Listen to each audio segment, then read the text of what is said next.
Good afternoon.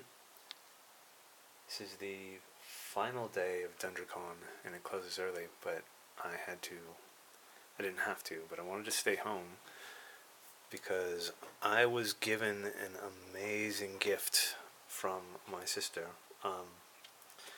This is actually a gift that's been a long time coming now, for about a year, but I just wanted to share it with you. Look at this. This is a dice tray that she made for us. Now, I purchased this quite a while ago, this little tray thing here, because I thought maybe I'd use it as a dice tray, but dice just doesn't roll all that well on wood. And when she actually came by my house and saw that I was collecting dice, and I mentioned to her that I've been trying to find a dice tray, she made us this one. And it's apparently, she told me the wood that she used was kind of precious. And she got a piece of 1x and was able to slat it in here. This is all screwed together. The felt is glued. She used 2 different types of felt too, actually. One for the inside, one for the outside, but it's really heavy and very sturdy.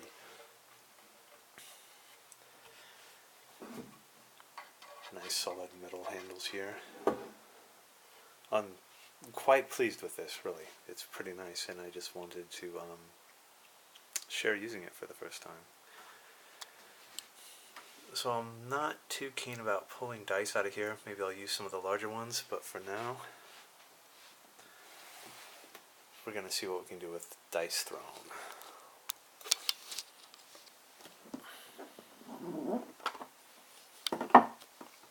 I played my very first game of it last night. We did Barbarian versus the Moon Elf. Barbarian got his butt kicked. Really fun, simple game to play. I highly recommend it. Right, so let's use the dice for the Shadow Thief. This is it's not an antique, what do you call it? Well, there was an antique show in my city square, and they were selling this for like $5. I've kind of been wanting to collect dice cups, and this one's actually leather, really nice. We have this one here from Games Workshop, I believe. Also pretty nice. But I like using this one. Alright, let's give it a try. Wow. That's awesome. So what did we get? We got 2 6s, a 5, a 3, and a 1. I'm not sure what that means in the scheme of things. Let's look at his player board and see. That's the thief, yeah? Shadow Thief.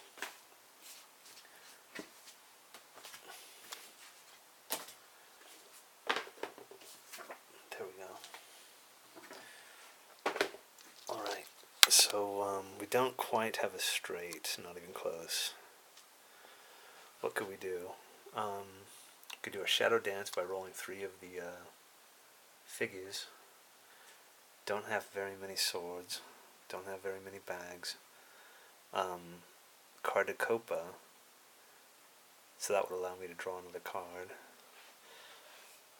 But let's try re-rolling the rest of these. It's a mechanism like Yahtzee. You get 2 free re-rolls. Nice. Alright, so I know this isn't technically like Yahtzee, but this would be what you'd call a full house. Is there anything like that here? No. But yeah, so we did get the 3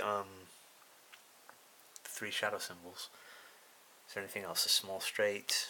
See, multiple swords would deal damage. Pickpocket gets you CP, which is combat points to use cards. Defense, counter-strike. Alright, so it says roll 1, deal half the value as collateral damage rounded up. Then gain shadows and sneak attack. Not bad. Alright. Now let's try some of the larger dice in there. Let me put this away first.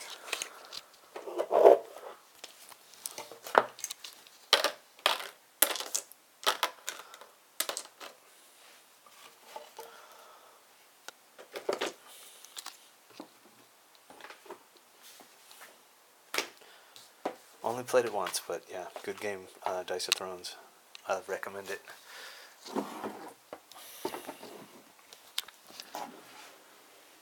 Alright. Wait, you know what? I thought we had the coins in there. Let's pull from here.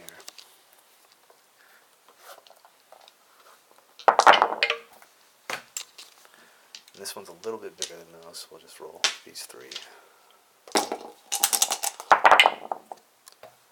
Nice. Heavier rolls didn't make them tumble that well. Let's try that again.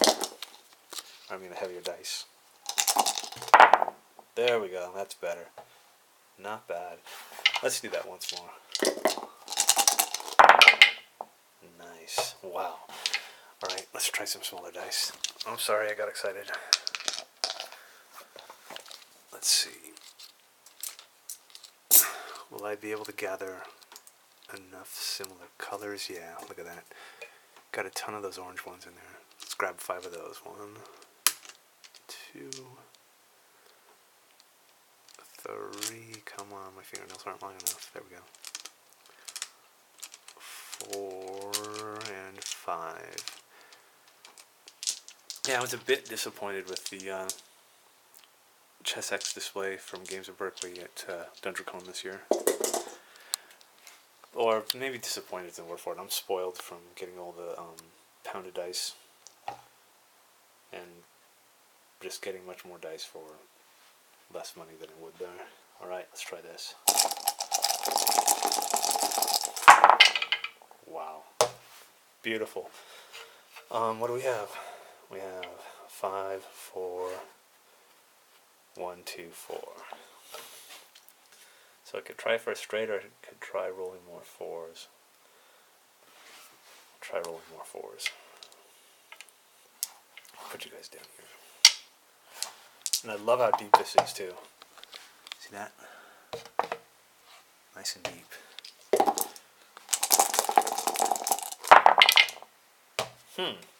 So we got 2 6s and a 1, so we could try for a full house. Maybe our odds are a bit better. Let's do that. So we want a 4 or a 6. And we got it. Okay. This is our lucky day. Beautiful. So let's take one last close-up look at this. I'm very proud of it. Can't you tell? Let's put these guys back. Come on.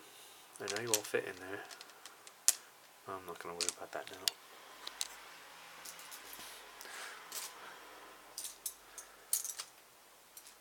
I also I played Roll for the Galaxy, a game that I actually own, with a really nice group of people at DungeonCon. But the day before, I played Tiny Epic Galaxies for the first time, and with just that first play of Tiny Epic Galaxies, I did notice a similarity between the two games, that and Roll for the Galaxy. And then the following day, playing Roll for the Galaxy, which is a game I did enjoy, or do enjoy, I kind of didn't enjoy it as much. Tiny Epic Galaxies is very, obviously it's a micro game, small and compact. There's not as many steps between turns or rules and things like that. A lot quicker and easier to play, and small. You can take it anywhere with you. Roll for the Galaxy, while a great and excellent game, is huge. Has tons and tons of dice, and tiles that you draw for planets that you colonize or get resources from, or something like that. But yeah, I don't see myself playing this as much anymore.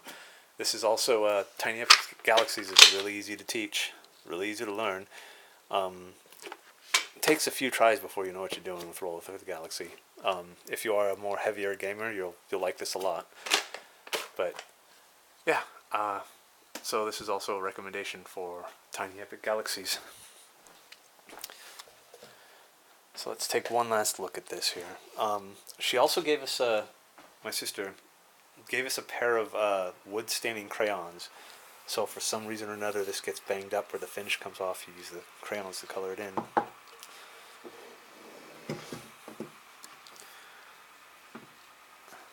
See how it kind of keys in there? With that?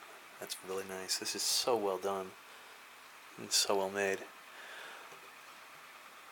And I can't tell if this is glued in or if there's an area where the bottom piece slides in, because I am a bit concerned about putting heavier stuff in this. I know it's not that's not what it's supposed to be used for, but for instance, if I was going to use this to place this jar in there rather than this thing here, I don't think I will though. I will need to find a place to put this though so it doesn't get hurt. So right now I'm going to decide whether to head on out to San Ramon and try to find someone to play a game with us, or sit here all afternoon and roll dice. Cool. So this is my review of a homemade dice tray. Something I'm very proud of and very happy with.